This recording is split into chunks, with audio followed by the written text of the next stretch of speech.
Perkenalkan, nama saya Daniel Christian Sinurat dengan NIM 210306089. Di sini saya akan menjelaskan metabolisme dari protein, karbohidrat, dan lemak serta hubungannya. Yang pertama, proses pencernaan karbohidrat pada monogastrik dan ruminansia. 1. Pada monogastrik, pencernaan karbohidrat dimulai dari mulut dengan pelumas saliva di dalam gizzard secara mekanis dan hidrolisis, dan dilanjutkan dalam usus halus oleh enzim pankreas, empedu, serta getah usus. Proses pencernaan ini hanya mampu menghidrolisis karbohidrat secara sederhana, sedangkan serat kasar tidak mampu didegradasi. Oleh karena itu, sebagian serat kasar lewat dari organ pencernaan utama masuk ke organ bagian akhir saluran pencernaan atau sekum, rektum, kolom. Pada bagian miles terjadi pancreas. Pada ruminansia, proses metabolisme karbohidrat pada hewan ruminansia berlangsung di dalam rumen. Karbohidrat ini merupakan golongan polisakarida, yakni serat kasar atau selulosa di dalam rumen. Karbohidrat difermentasi oleh mikroba menjadi pirufat. Kemudian asam pirufat yang dihasilkan akan diubah menjadi PFA, CO2, dan CH4. Yang kedua, proses metabolisme karbohidrat di hati dari produk awal sampai produk akhir. Dalam proses metabolisme karbohidrat, hati berfungsi secara spesifik, yakni menyimpan glikogen, mengubah laktosa dan fruktosa menjadi glukosa dan glukogenesis, membentuk banyak senyawa kimia penting dari hasil perantaraan metabolisme karbohidrat. Hati berperan penting dalam mempertahankan konsentrasi glukosa darah normal. Misalnya dalam penyimpanan glikogen yang memungkinkan hati mengambil kelebihan glukosa dari darah, menyimpannya, dan kemudian mengembalikannya kembali ke darah bila konsentrasi glukosa darah mulai turun terlalu rendah. Selanjutnya, proses pencernaan protein pada unggas dan ruminansia. Pencernaan protein pada unggas dimulai saat makanan dihaluskan di dalam ventrikulus. Pencernaan tersebut dimulai dengan kontraksi otot proventriculus yang mengaduk-aduk makanan dan mencampurkan dengan getah pencernaan yang terdiri atas HCl dan pepsinogen. Pepsinogen yang bereaksi dengan HCl berubah menjadi pepsin. HCl dan pepsin akan memecah protein menjadi senyawa yang lebih sederhana seperti polipeptida, proteosa, pepton, dan peptida. Penyerapan protein dimulai ketika makanan masuk ke dalam usus. Mukosa usus terdiri atas lapisan otot licin, jaringan ikat, dan epitel kolumnar. Sederhananya, dekat rumen. Pada epitel pelapis terdapat banyak sel goblet yang menghasilkan lendir dan sekresinya membantu melicinkan makanan. Pada mukosa terdapat banyak filus yang mengandung banyak pembuluh darah dan pembuluh limfa kecil. Lapisan epitel akan menyerap air dan zat-zat makanan. Sel absorpsi dan filus merupakan tempat absorpsi asam amino. Setelah umum, asam amino setelah diserap oleh usus halus akan masuk ke dalam pembuluh darah. Pada ruminansia, asam amino untuk ternak berasal dari protein yang lolos degradasi atau bypass protein. Protein mikroba rumen yang tercerna dan terserap dalam usus, serta dari hasil fermentasi rumen, perombakan protein oleh enzim proteolitik dalam rumen menghasilkan peptida dan asam-asam amino. Produk ini sebagian besar akan mengalami katabolisme lebih lanjut atau deaminasi, sehingga dihasilkan amonia, NH3. Kegiatan deaminasi asam-asam amino menghasilkan amonia yang bersifat konstitutif, artinya bahwa mikroba rumen akan terus melakukan deaminasi terhadap asam amino walaupun telah terjadi akumulasi amonia yang cukup tinggi di dalam rumen. Protein pakan dan NPN dalam rumen akan dirombak menjadi asam amino dan amino untuk selanjutnya disintesis pada protein mikroba. Kemudian masuk ke dalam abomasum dan selanjutnya dalam usus kecil diabsorpsi ke dalam aliran darah. Dalam rumen, sekitar 80% spesies mikroba rumen mampu menggunakan amonia sebagai sumber nitrogen untuk sintesis protein. Bakteri rumen adalah penggunaan amonia sebagai sumber nitrogen yang paling efisien. Di samping itu dimanfaatkan oleh mikroba rumen. Amonia yang dihasilkan juga diserap oleh darah melalui dinding rumen, dibawa ke hati, dan diubah menjadi urea. Beberapa urea ini mungkin dikembalikan ke rumen melalui saliva dan juga langsung menembus dinding rumen. Tetapi sebagian besar dikeluarkan bersama urin dan kemudian dibuang. Yang keempat, proses metabolisme protein yang terjadi di dalam hati. Dalam rumen protein, pakan akan mengalami hidrolisis menjadi oligopeptida oleh enzim proteolitik yang dihasilkan oleh mikroba rumen.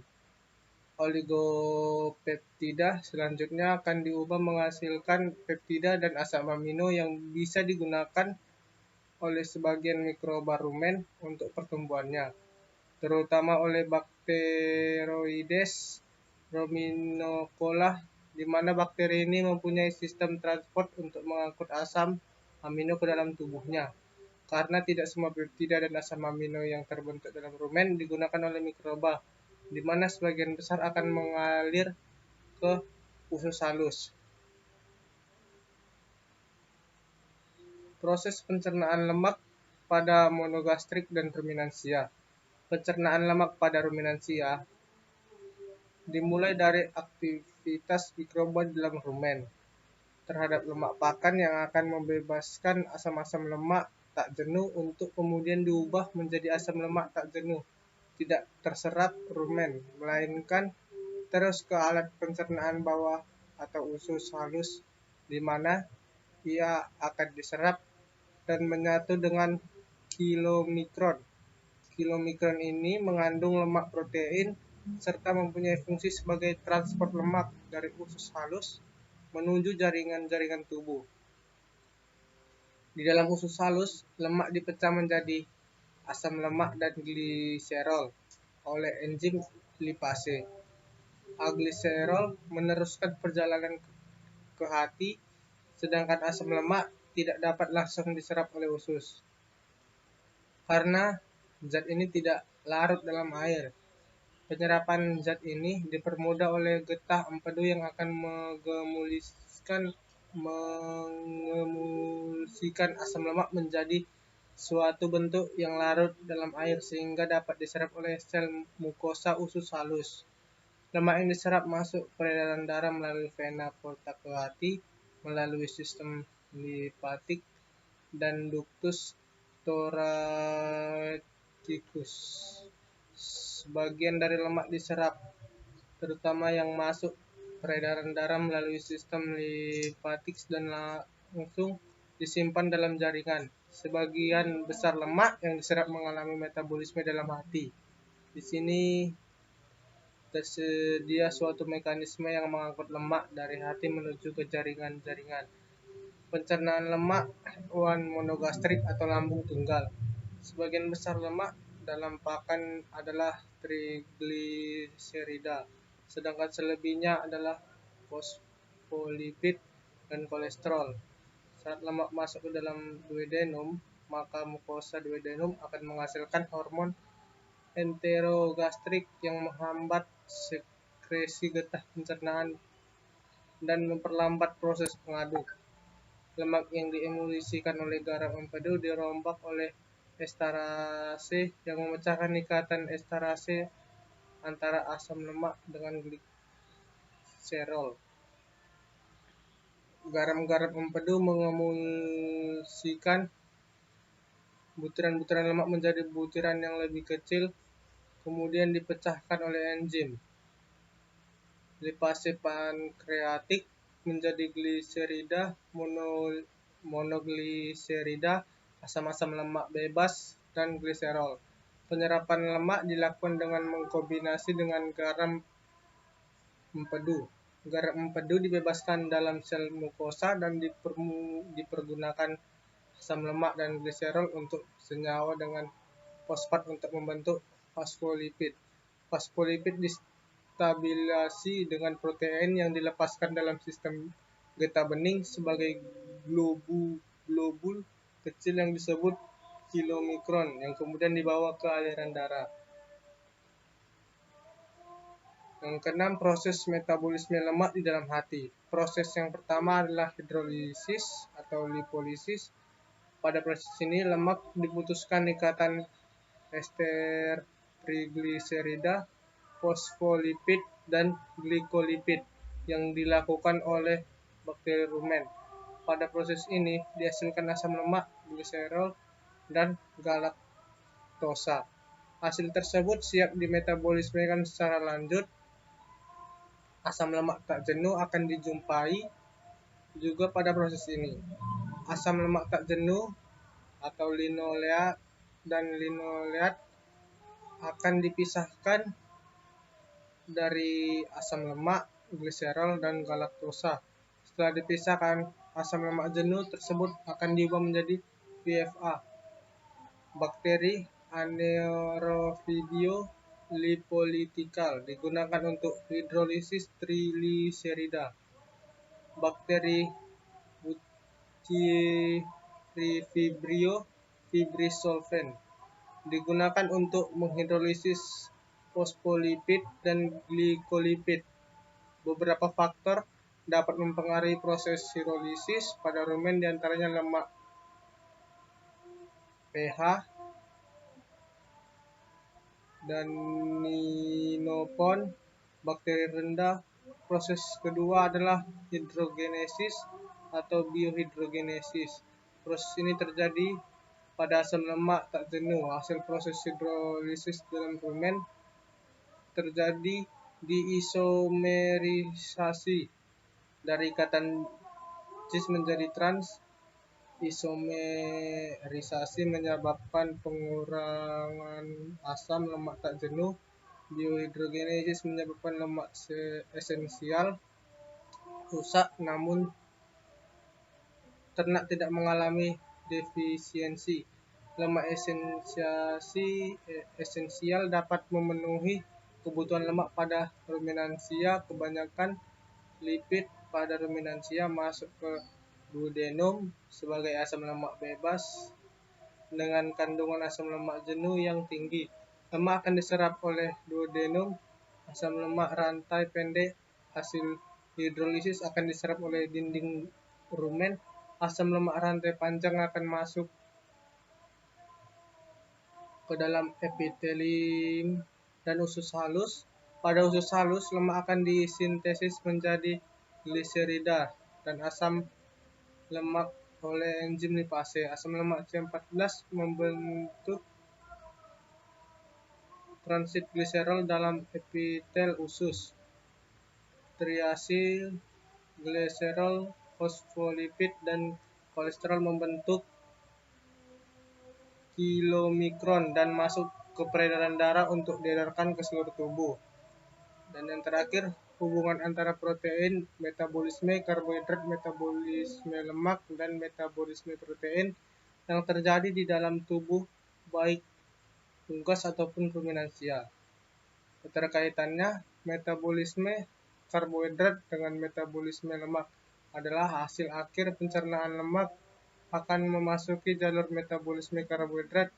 Dengan itu akan terjadi reaksi antara glukosa dan pirufat. Sementara itu, hasil akhir pencernaan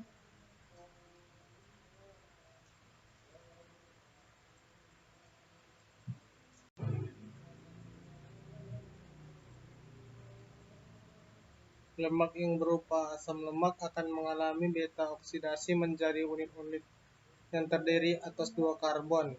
setiap dua karbon akan mengikat satu molekul KOA kemudian menjadi molekul asetin KOA yang dapat masuk ke dalam jalur metabolisme karbohidrat. Asetil KOA yang berasal dari beta oksidasi akan disintesiskan kembali menjadi komponen lemak. Karbohidrat pun jika lebih akan diubah menjadi lemak yang disimpan di jaringan lemak di bawah kulit atau jaringan adiposa. Keterkaitan katabolisme karbohidrat dengan metabolisme protein akan mengalami tiga cara, yaitu pertama, asam amino akan diubah menjadi pirufat yang kemudian memasuki jalur katabolisme karbohidrat. Kedua, asam amino ketogenetik diubah menjadi asetil KOA dapat memasuki jalur metabolisme lemak. Ketiga, asam amino non-glukogenetik dan non-ketogenetik dideaminasi dan langsung memasuki siklus Krebs. Melalui ketiga cara tersebut, akhirnya asam amino dapat menghasilkan energi dan membentuk ATP, karbohidrat dioksida, CO2, dan air H2O, seperti halnya karbohidrat. Sekian penjelasan dari saya. Jika ada salah kata, mohon dimaafkan.